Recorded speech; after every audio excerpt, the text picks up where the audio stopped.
day and age, there's so much data available now. There's so many metrics, all of which may be of value for various aspects of your operations. But the temptation to report on all of them all the time can lead to basically a flood of numbers that overwhelm rather than inform. And that's where this phrase paralysis by analysis comes from. But the data tell a story. So the goal is to figure out what is that story and what can we learn from it.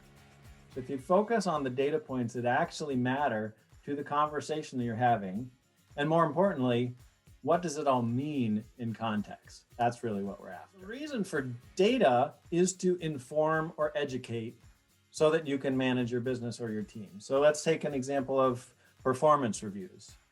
So rather than just coming into a review and rattling off a list of dozens of metrics and then calculating some weighted percentage and an average score to see who gets a gold star or whatever, getting beyond the metrics and the numbers themselves and into what they actually tell you can lead to a more meaningful conversation.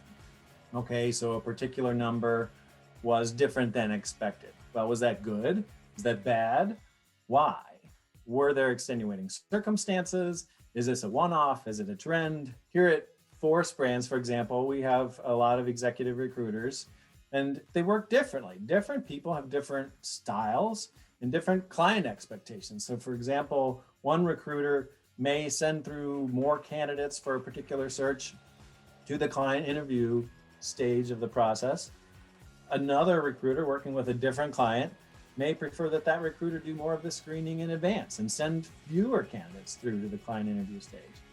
Those two recruiters will have very different client interview metrics, but their stories are different. Both of them could be successful despite vastly different numbers.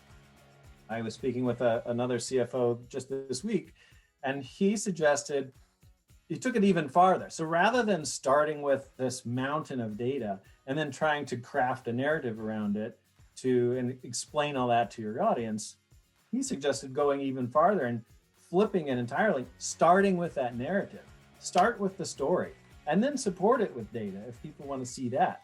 But at the end of the day, focus on what can be learned from the data, how your team works, whether your forecasts are accurate, what have you. You're using that insight to evaluate your operations and adapt as needed. Listen to the story and what it's telling you.